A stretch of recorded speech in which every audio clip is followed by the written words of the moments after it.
पाकिस्तान से आई सीमा हैदर की चर्चा न केवल हिंदुस्तान में है बल्कि पाकिस्तान में भी खूब सुर्खियां बटोर रही है सीमा हैदर। सीमा हैदर को लेकर इंडिया न्यूज की 360 डिग्री इन्वेस्टिगेशन लगातार जारी है। इंडिया न्यूज की टीम लगातार हर एंगल पर सवाल कर रही है। तो वहीं यूपी एटीएस भी घंटों तक पूछताछ कर चुकी है। सीमा के भारत आने पर हर रोज नए खुलासे हो रहे हैं। वहीं कई तरह के सवाल भी उठे हैं। सीमा हैदर पर लोग आरोप लगा रहे हैं कि वो पाकिस्तानी है और आईएसआई की जासूस है। यूपी एटीएस ने 3 दिन तक सीमा और सचिन से उनकी ऑनलाइन दोस्ती से लेकर सीमा के भारत आने तक की जानकारी दी है। अब एटीएस अपनी रिपोर्ट यूपी गृह मंत्रालय को सौंपेगी। रिपोर्ट में यूपी पुलिस से मिली जानकारी भी शामिल है। ये कहा जा रहा है कि अब गृह मंत्रालय रिपोर्ट के आधार पर फैसला कर सकता है कि सीमा हैदर और उसके साथ आए 4 बच्चों को पाकिस्तान डिपोर्ट किया जाएगा या नहीं। सीमा हैदर मामले को लेकर पूरी जानकारी इकट्ठा की गई है।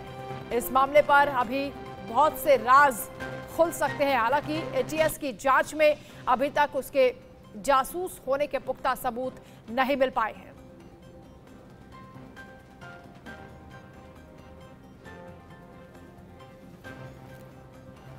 तो सीमा हैदर को लेकर सवाल लगातार जारी हैं और पहेली बन गई है सीमा हैदर। पूरा देश ये जानना चाहता है कि उसका हिंदुस्तान में आना मकसद क्या है। इस मामले पर अभी कुछ भी बोलने से अधिकारी भी बच रहे हैं। हालांकि पूरी रिपोर्ट अब यूपी गृह मंत्रालय को सौंपी जाएगी। उसके बाद ही देखना होगा कि क्या वापस पाकिस्तान सीमा हैदर को भेजा जाएगा या फिर हिंदुस्तान में रहने की अनुमति दी जाएगी। क्या शर्तें रखी जाएंगी ये भी देखना होगा। उत्तर प्रदेश के टॉप सोर्सेस की माने तो सीमा से पूछताछ मामले में अभी कोई भी रिपोर्ट सबमिट नहीं किया गया है। ये उत्तर प्रदेश के टॉप ऑफिसर्स का कहना, सूत्रों के हवाले से यह खबर है। उनका कहना है कि किसी भी पूछताछ जो एटीएस की जो पूछताछ हुई है सीमा हैदर, सचिन, नेत्रपाल से, इस मामले में जो भी एक रिपोर्ट तैयार की गई है वो अभी सबमिट नहीं किया गया है। जानकारी आ रही थी कि रिपोर्ट होम सेक्रेटरी को सबमिट करना है। इस मामले में एटीएस की जो पूछताछ होनी थी वो लगभग वो पूछताछ पूरी हो चुकी है, लेकिन कुछ ऐसे जवाब हैं, सवाल भी है एटीएस के जिसका जवाब सीमा हैदर नहीं दे पाई है और ना ही कुछ जवाब सचिन दे पाया है। इस वक्त हम सीमा हैदर के ही घर पर हैं। तमाम पिछले कई दिनों से जो मीडिया और जो एजेंसीज है उनकी घर पे, सीमा हैदर के घर पे नजर बनी हुई है। हम आपको बता दें कि सीमा हैदर जो इस वक्त यहाँ पर नहीं है, जो अभी तक जानकारी है, और यहाँ पर हालांकि उनके परिवार के कुछ लोग अंदर हैं जो अभी इस वक्त पिछले कुछ दिनों से मीडिया से बात नहीं कर रहे हैं जब से एटीएस की पूछताछ बढ़ी है। और जो जानकारी हुई थी कि कल जो जिस तरह से यूपी पुलिस ने बताया था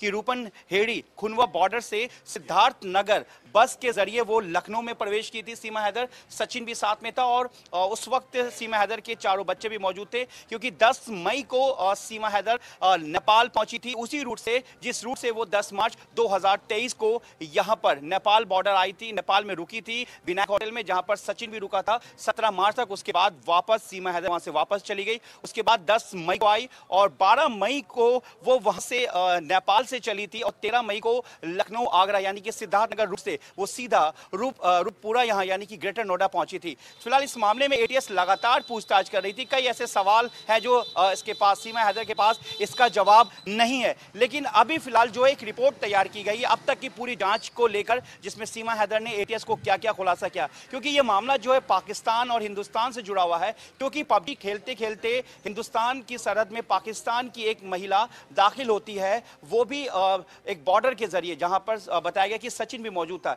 ऐसे में कई बड़े सवाल खड़े होते हैं। लेकिन ऐसे में जो यूपी एटीएस के अलावा देश की जो दूसरी खुफिया एजेंसी है वो भी लगातार सीमा हैदर से इंट्रोगेशन कर रही थी। इस इंट्रोगेशन के दौरान सीमा और सचिन को भी आमने सामने रखा गया, नेत्रपाल से भी पूछताछ की गई। लेकिन फिलहाल अभी कुछ ऐसा सामने नहीं आ पाया जो सोर्सेज बता रहे। लेकिन कहीं ना कहीं एटीएस के रडार पे अभी सीमा हैदर पूरी तरीके से, क्योंकि मामला पाकिस्तान से जुड़ा हुआ है। फिलहाल इस वक्त जो जानकारी अभी तक मिल रही, सीमा हैदर इस वक्त अपने घर पर नहीं है जो सचिन का है, और वो कहीं ना कहीं किसी सेफ हाउस में रखा गया है। और एटीएस इस पूरे मामले को लेकर पूरी बारीकी से जांच कर रही है। जो हमारी अभी कुछ देर पहले यूपी के एक टॉप अधिकारी से बात हुई थी, उनका कहना है कि इस पूरे मामले पे नजर बनाया हुआ है। हमने ये भी पूछा कि क्या सीमा को लेकर अभी वापस पाकिस्तान भेजने की बात चल रही है, तो उन्होंने कहा कि इस पर अभी वो कोई टिप्पणी नहीं करेंगे। लेकिन जो भी मामला है वो एक रिपोर्ट तैयार की जा रही है, उसके बाद होम सेक्रेटरी को सौंपा जाएगा। उसके बाद आगे जो भी सरकार का फैसला होगा वो लॉ एंड ऑर्डर के तरीके से किया जाएगा। अपने सहयोगी कैमरामैन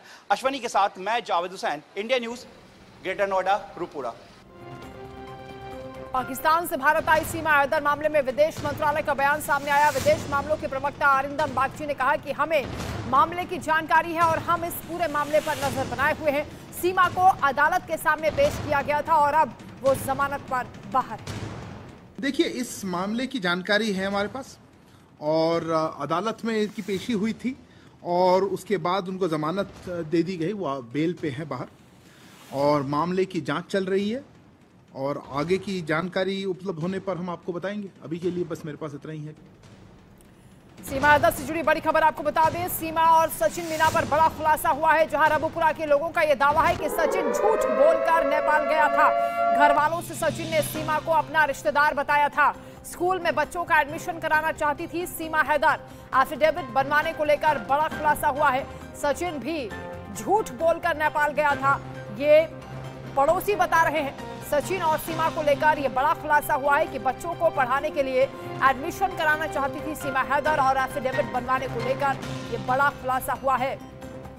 सीमा हैदर और सीक्रेट मिशन को लेकर तमाम सवाल जिनके जवाब अभी तक नहीं मिल पा रहे। वहीं सीमा हैदर को लेकर एटीएस की जांच का दायरा भी बढ़ चुका है। इंडिया न्यूज की टीम उसी जगह पर पहुंची जहां सचिन मीना काम करता था। रबुपुरा के बजरिया बाजार में एक दुकान पर सचिन 2 साल से हेल्पर का काम किया करता था, जिसके लिए उसे 10,000 रुपए तनख्वाह भी दी जाती थी। हालांकि इस दौरान दुकान पर मौजूद दुकान मालिक ने कैमरे पर बोलने से इनकार किया, लेकिन बाजार में आसपास के लोगों से इंडिया न्यूज संवाददाता ने बातचीत की। क्या उन्होंने सचिन को लेकर खुलासे किए, आप की टीम उस जगह पर मौजूद है जहां पर सचिन मीणा 2 साल तक काम कर रहा था, बजरिया बाजार रबुपुरा। तो इसी दुकान पर काम कर रहे थे। आप देख सकते हैं ये दुकान मालिक है, हालांकि कैमरे पे बोलना नहीं चाह रहे थे। तकरीबन 2 साल तक इस दुकान में काम किया है। तनख्वाह की बात की जाए तो 10,000 रुपए ये जो मालिक है उनको दिया करते थे। और जो गली है, आपको एक गली भी दिखाना चाहेंगे। इन्हीं गली से ही सचिन लोगों से बातचीत भी करता था। हालांकि लोगों से हमने बातचीत की, उनका मानना है कि हम सचिन का कोई गलत ताल्लुकात नहीं था। और भी हम लोगों से बातचीत करेंगे आखिर उनका क्या कहना है, क्योंकि सचिन का मुद्दा देश में भी गरमाया हुआ है। और हम उस ग्राउंड जीरो पर मौजूद है जहां पर सचिन काम करता था। तो लोगों से बातचीत करेंगे। अंकल, सचिन को लेकर क्या कहना चाहोगे? तो सचिन अच्छा लड़का था, अपने काम से काम रखता था, किसी से फालतू मतलब नहीं रखा और उसने इस संबंध में किसी से जिक्र नहीं किया।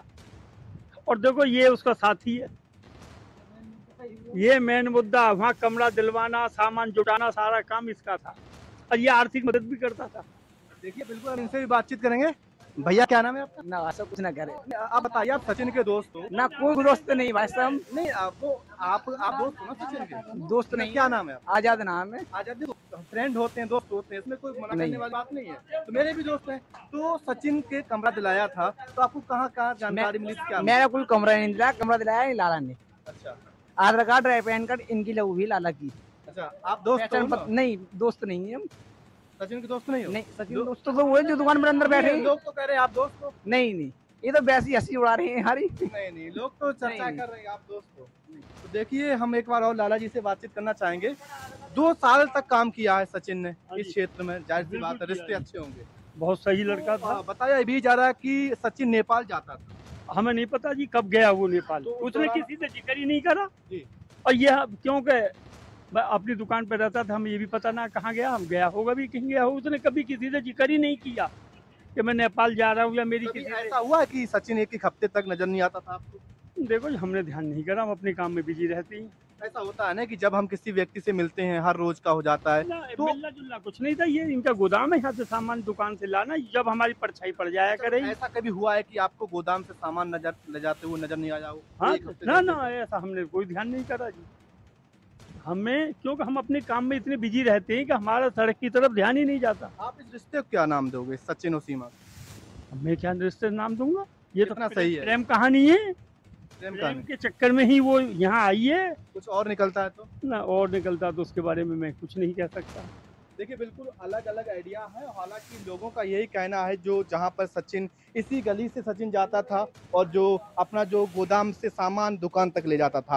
हालांकि लोगों की राय है कि सचिन अच्छा व्यक्ति था, अपने काम से काम रखता था, ज्यादा किसी झगड़ता नहीं था, अच्छे ताल्लुकात थे, संबंध थे। तो हालांकि वो विषय अलग है, लेकिन अभी की स्थिति ऐसी है कि सचिन और जो सीमा है उसकी जांच चल रही है और जांच में प्रथम दृष्टि ये है कि सीमा जासूस नहीं है, लेकिन वहीं अभी सभी पहलुओं की जांच चल रही है। एटीएस ने जांच का दायरा है वो फिलहाल बढ़ा दिया गया है। India news, गिटोंडरा।